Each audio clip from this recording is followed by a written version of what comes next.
Support for this podcast comes from the Central Valley Journalism Collaborative, connecting communities with the resources, infrastructure, and networks to ensure a vibrant local free press. From KVPR in Fresno, this is Central Valley Daily. It's Tuesday, February 11th. I'm Elizabeth Arkalian. A new federal order is withdrawing funding from a program helping restore California's population of a fish species named the Delta Smelt. It is a huge blow for Delta Smelt conservation efforts because Delta Smelt probably only exist on this planet as a result of the lab's activities right now. We'll dive into the politics of the Delta Smelt in just a few minutes, but first, today's headlines. The World Ag Expo kicks off today in Tulare County. An estimated 100,000 people are expected to descend into the city of Tulare. That's where the International Agri-Center hosts the expo.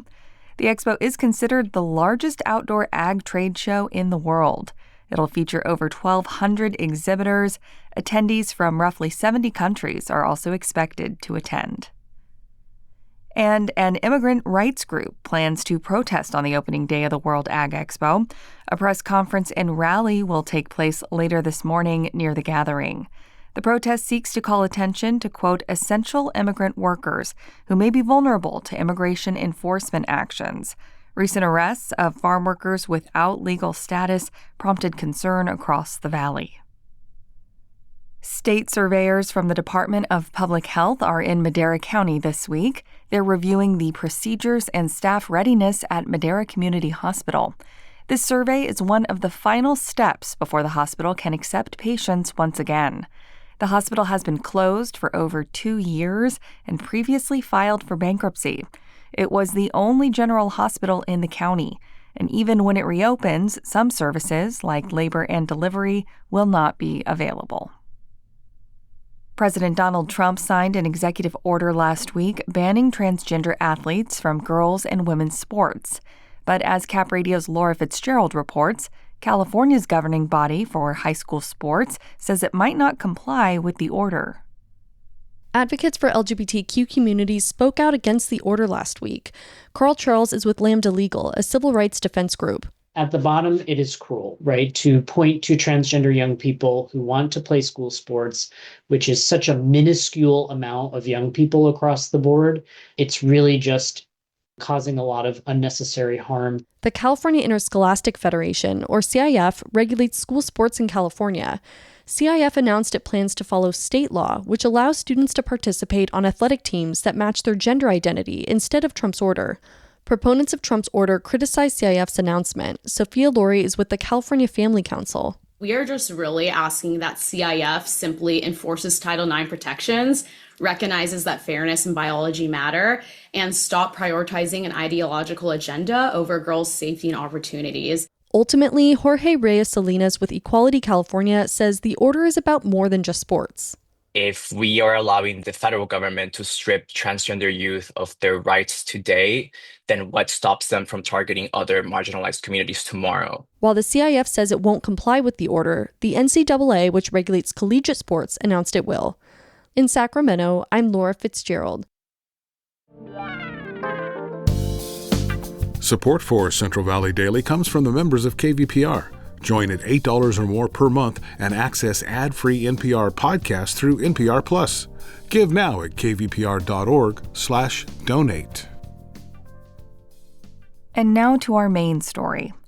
Delta Smelt. It's a fish species you probably have heard a lot about in recent weeks, partly because of President Trump.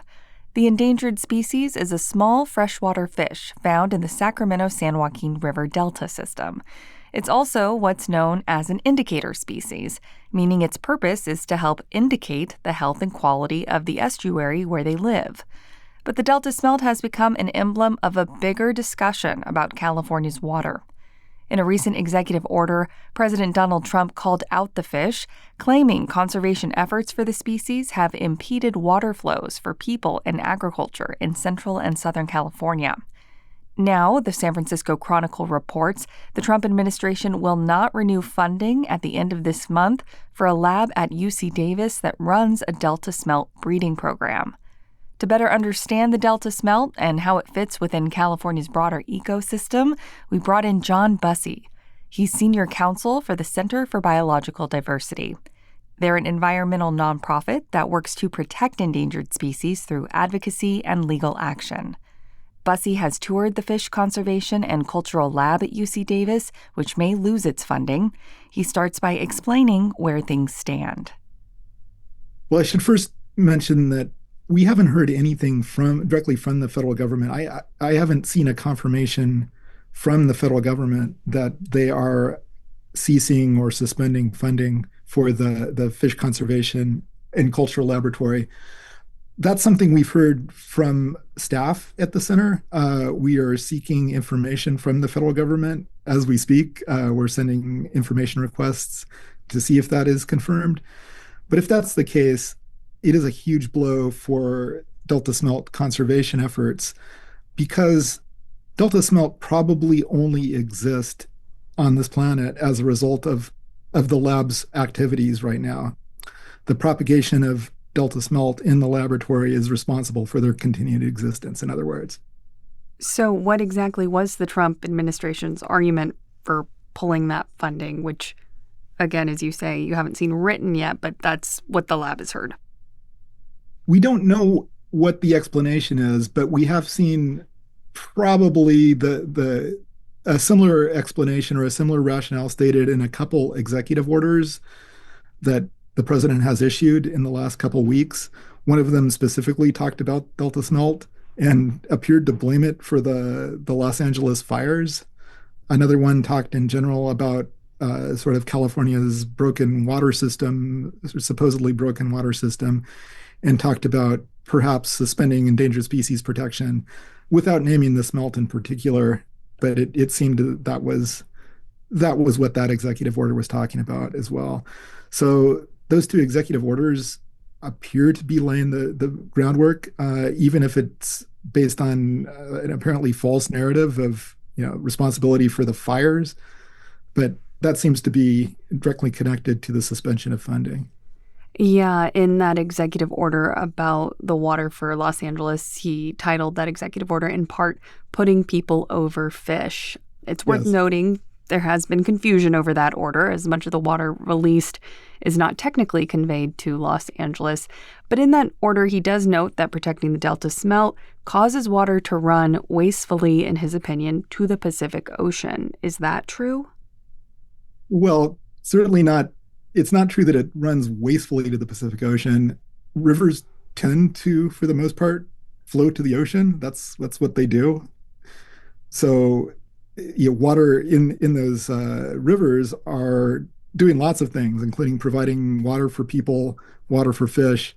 It doesn't, on its way to the ocean, the water that is supposedly being wasted does a lot of useful things, and that's just sort of overlooked, I think, in that description of water being wasted to the ocean. Do we know how many people are working in this lab that would be impacted by this funding cut? I don't know the precise number. I was actually able to tour the facility last year and met some of the staff. It's a relatively small staff, so I think we're talking about a dozen or so people. Do you think the Delta Smelt has become like a scapegoat for folks who are critical of California's water policies? I think scapegoat is the right term, in the sense that a scapegoat is something that's blamed but is actually completely innocent. And I think that is the situation with the Delta Smelt. It's become a scapegoat for the fires, for insufficient allocation of water, but Delta Smelt is not the source of any of those things. On a recent episode, we had Delta Smelt come up, and afterward, we had a local Valley almond farmer reach out with some feedback. He said that California has dedicated a lot of water to the Delta over the past few decades, and that environmentalists have gotten everything they've wanted. But despite that, the Delta Smelt still has not been seen in years. So what he seemed to be arguing was, why should we continue some of these conservation efforts if they don't seem to be working? How would you respond to that? Focusing on the laboratory itself, it's part of a recovery effort. It really is the entirety of the recovery effort to bring Delta Smelt back to a point where they no longer need federal protection.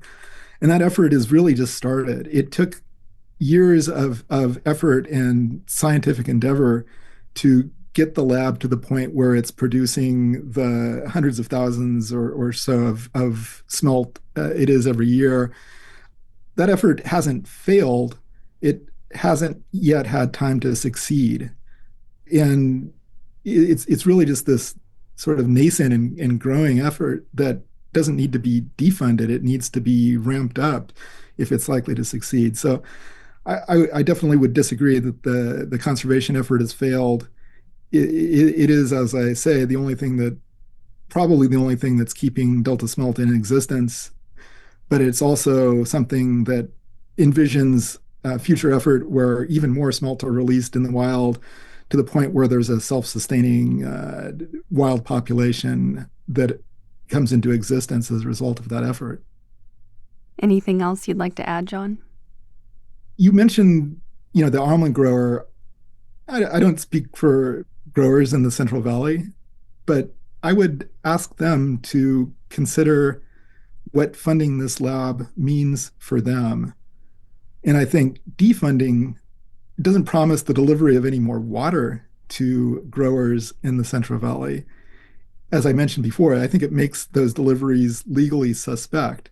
So I would ask those growers to consider whether the defunding of the laboratory and the potential extinction of Delta Smelt is actually a good thing for them.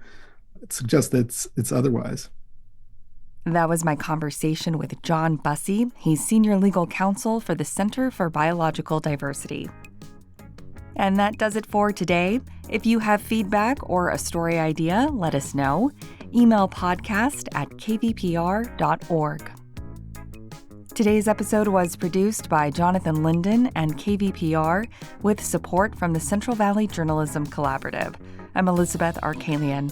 Find the latest local news anytime at kvpr.org.